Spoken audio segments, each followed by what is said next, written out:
In the world, people have been always living in a hierarchy lifestyle. To begin with, homeless and poor people, survivor laborer people, normal average people, middle class, and rich, famous, and high position people. Wow! Who do not wish to be in that caste?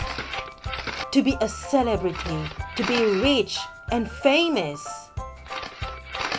We always looking them with so much envy about what they have accomplished, from where and how they started, who could be the best bankers, and so much more. Those people could be actors, business workers, founders, singers. For example, Cher, Leonardo DiCaprio, Will Smith, Muhammad Ali, Steven Spielberg, Steve Jobs, Richard Branson, Jennifer Aniston, Albert Einstein, Walt Disney, and Bill Gates. And you know what? All those people mentioned have all something in common. They are all dyslexic. How's that happen that they might not even be able to read and write properly and they succeed in life like better than average people? But first, let's know a little bit more about the dark side of being dyslexic. Hi, I'm Malador Sangari. I'm doing this documentary to make people aware about dyslexia. It seems like there's a lot of misunderstanding. It's concerning more schools, parents, friends, relationships, and all those people. Sometimes they're talking to someone who maybe cannot read properly or talk properly or maybe even listen. But at the same time, they're making joke about that. But sometimes they can maybe just hurt someone when they're making those jokes. So this documentary is all about dyslexia. What is dyslexia for you? What does that mean? If you look at the word dyslexia, it means dyslexia, difficulty with words. And if you look at dyslexia in primary school, like in the infant school, usually you can recognise it by a child that's having a lot of difficulty learning to read. Maybe they're really good at telling the story, but they're just losing track of the individual words. They can't break the word down and hear the sounds within the word. Spelling also is an issue, being able to remember, what are the actual letters in this word. Quite often students with dyslexia will say, I spell it as it sounds. What about dyslexia history? Dyslexia began in the late 19th century by a German neurologist called Adolf Kusswell. In 1878, his interest was in adults with reading problems.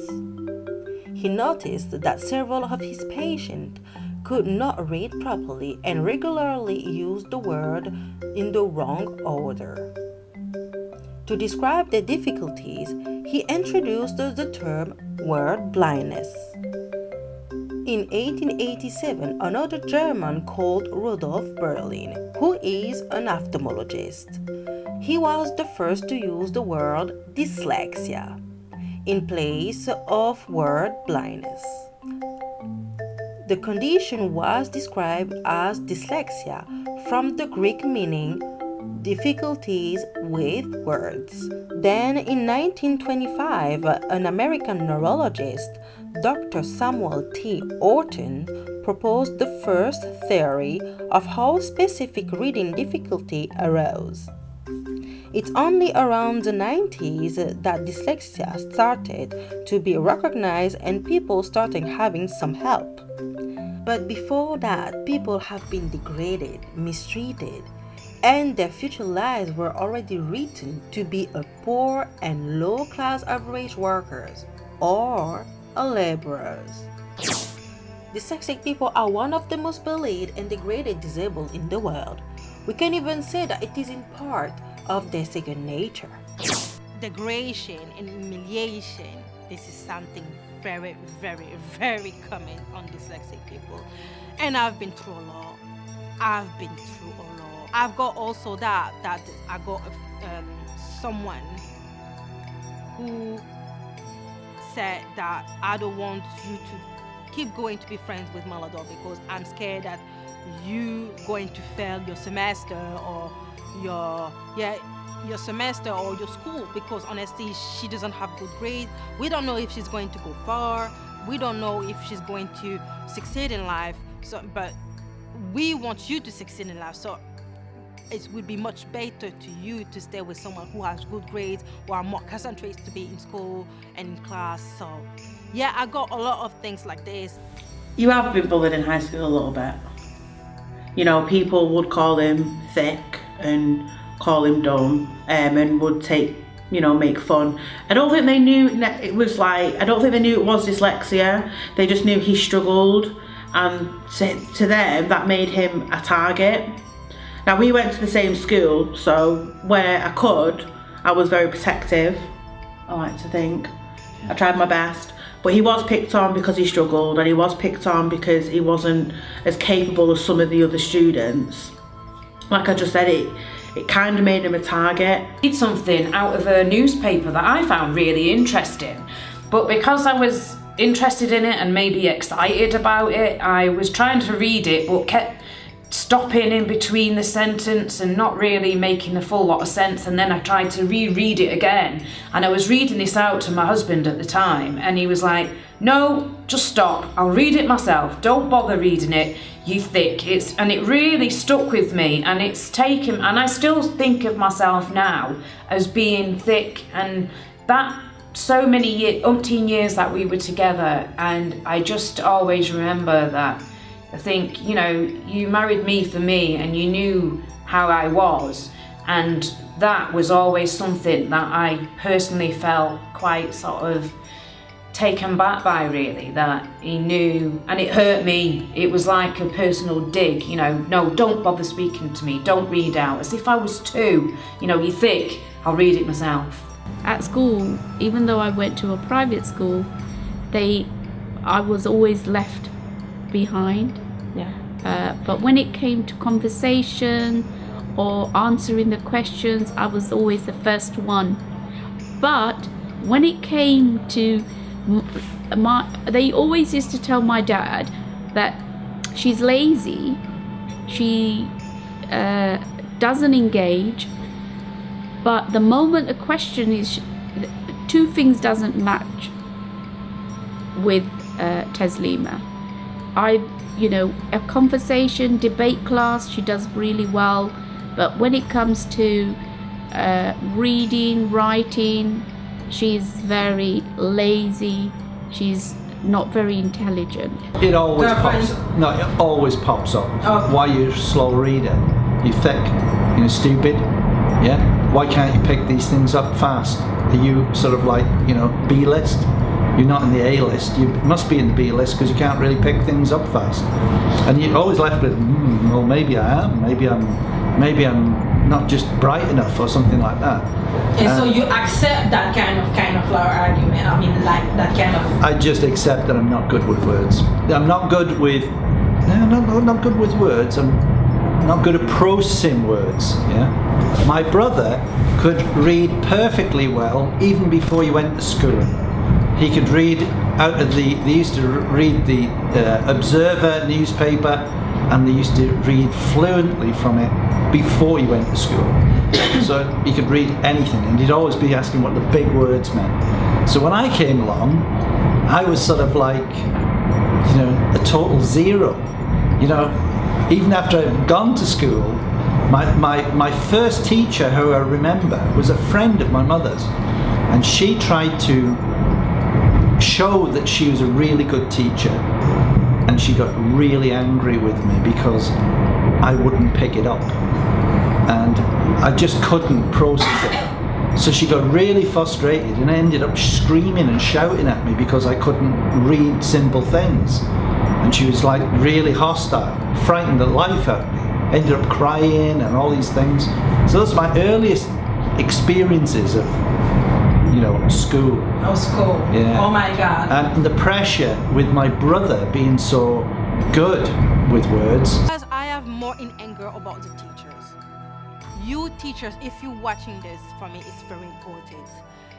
For me, I've been living so bad my primary school and my high school with that difficulties. For me to see as a teacher, personally, I'm serious. If you see a child who has always bad grade, but not really bad grade, like sometimes having good grades, but only bad grades, I was the worst one. I've been through a lot about my grades, really. And to see that the teacher just look at me like nothing's happening, nothing wrong with me. They were always doing tests and exam, and they knew that I'm gonna have a very bad grade, but they keep going to do it like nothing, you know?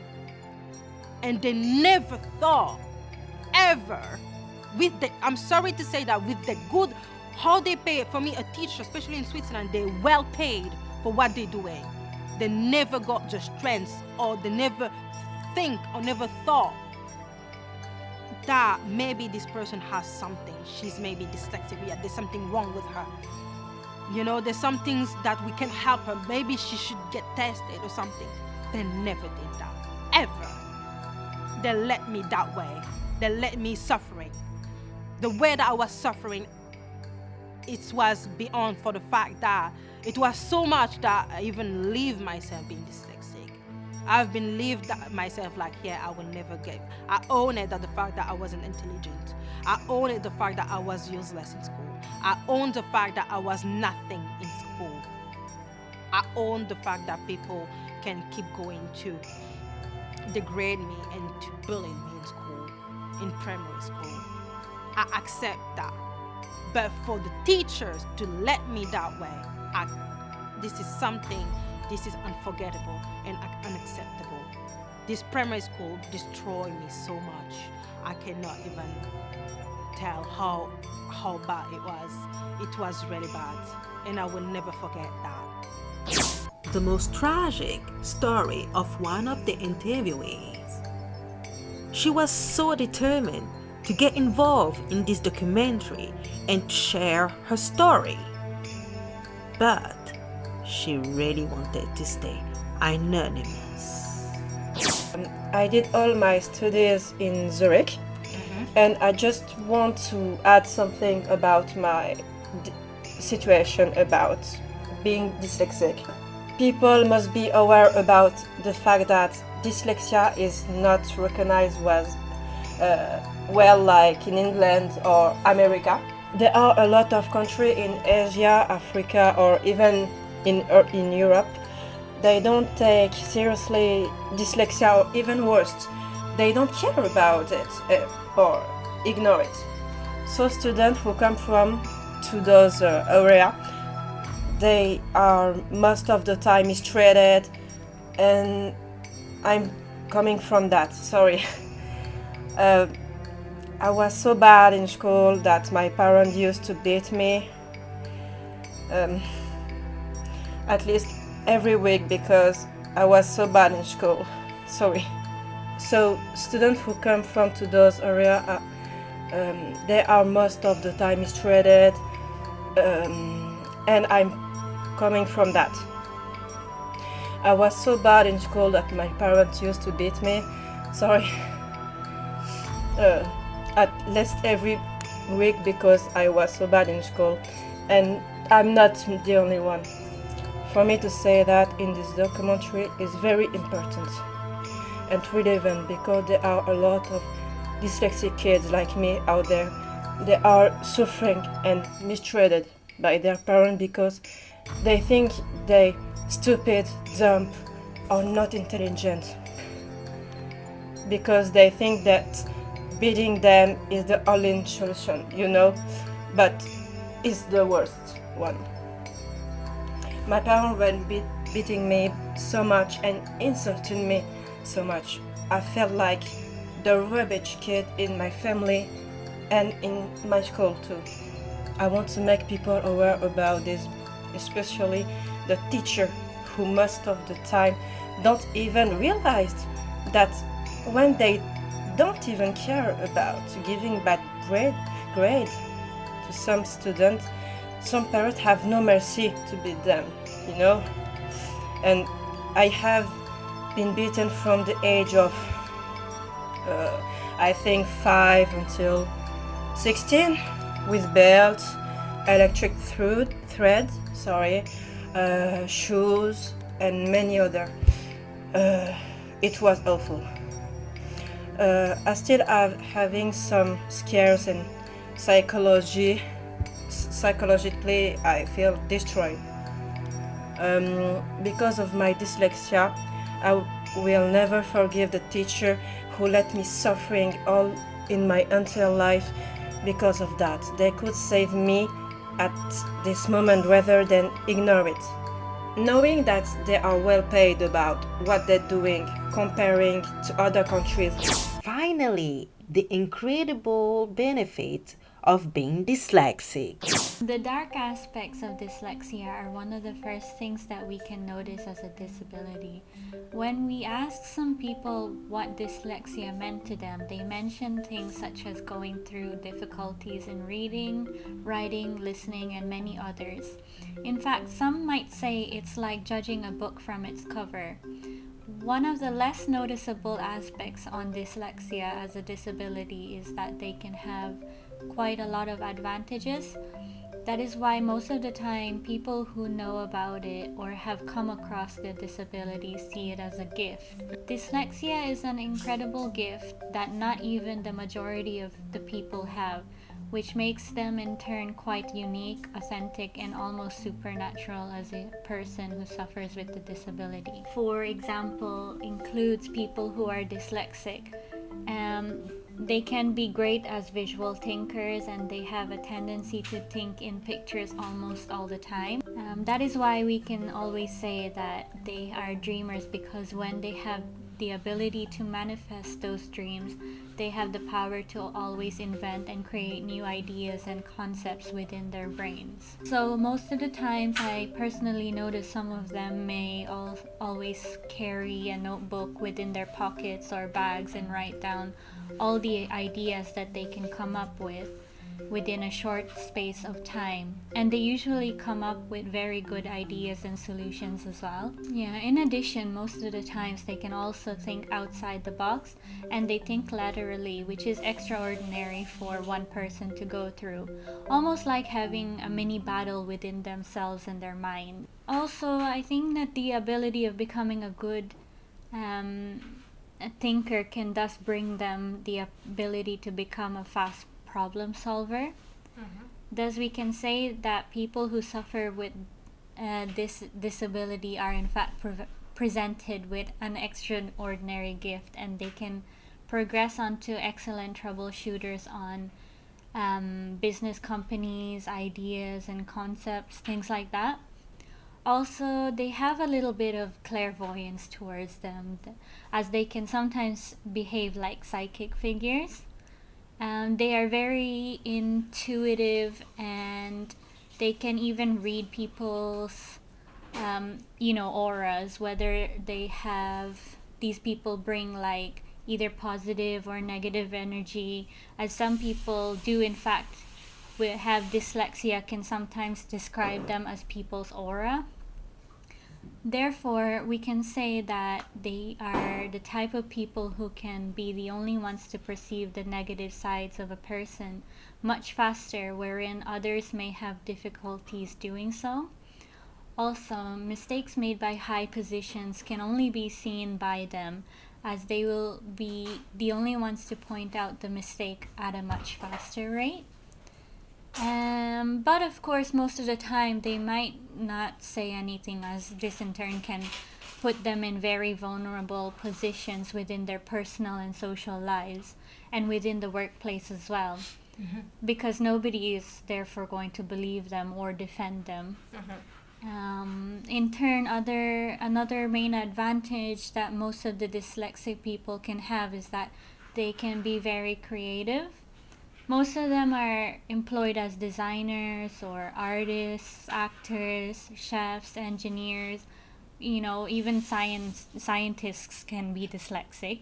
And mathematicians, physicists, physicians, dentists, etc. A good example to show this is that one of the best students majoring in mathematics at Cambridge University was severely dyslexic. However, he was still able to calculate far beyond any average person's brains during class lectures. And another person who was an architect set up his own company with the hopes of becoming closer to 2 or 3 associates who were also in fact dyslexic and who were also able to envision the same way and understand his way of perceiving ideas. Dyslexic people frequently enjoy above average physical coordination skills. If they can have less writing and reading, it is usually perfect for them. What we must know is that it is very important that people who are dyslexic must do what they love, and that is to read or to write, and even more important, to do a job that they truly do love and enjoy. Because negativity and unhappiness can have a massive unconstructive impact on their lives, and they can feel very vulnerable at this time. So the last thing that people must know about dyslexic people is that how can they become successful as a person, like how they happen to be so good in doing the things they do. And despite all the difficulties, humiliations, and failures that dyslexic people are suffering with, they still have the ability to develop a strength tactic known as grit. Grit can be seen as the will and determination to keep going and to have a passion and perseverance in which a person can excel towards in order for them to reach one's true long-term goals. The fact that they have been degraded and devalued as a person who constantly can be seen as a failure is what drives them into becoming stronger as a person. And in turn, people who aren't dyslexic, we too can develop a grit, but not to an extent as to how dyslexic people would use it. And for this reason, they have no choice but to take their time in order to do things and to repeat as many times and to restart from the bottom until they have attained their goals and have to come up with their own conclusion. The main rule on grit to all dyslexic people is to never give up, and that is their strength to achieve successfully within their dreams. Even if they were to think for themselves, I've done the best that I can, but I never gave up with it, I will still continue and not quit with it. I got it. That's just more than enough for them. I think it depends on the person. It's a disability if you go into a situation which is unsuitable for a dyslexic, then I think it is definitely a disability. You have strengths and you might have some needs, but can we create learning environments where people feel comfortable to be themselves and to learn in a way that suits them? I would hope, in 2016 we're moving towards it. It is a blessing, it's gifted really. And to see that we have this high IQ, and we always say that people who have high IQ and they kind of good enough in school and all those stuff, they kind of genius. So why not being dyslexic and have a high IQ and do what we love to do to be a good thing, but on what we love to do? It's kind of a way to be a genius. We are a genius, kind of like. It is also another step into transgressing into a genius. However, it won't change the fact that it is still seen as a disability for the fact that as a dyslexic you still have difficulties within certain areas such as writing or reading, stuff like that. However, as a dyslexic person, you can still be a genius in the areas that you are really good at, and that is just magical to see how celebrities in turn who have achieved and gone further in big industries and enterprises than anyone else can dream of, while living with this disability can still bring forth a massive impact around the world. So thus, my personal opinion is to conclude is that you must never dare to call dyslexic people stupid or ever degrade them. You never know, they might grow up to surpass you long before you know it. Don't call me stupid. Don't call me stupid. Don't call me stupid. Don't call them stupid. I'm not stupid. I'm extremely clever. I think outside the box. Don't call them stupid. Don't call people who are dyslexic stupid, because you will be blown away about what they can build. Hi, I'm Malador Sangari, and I am dyslexic.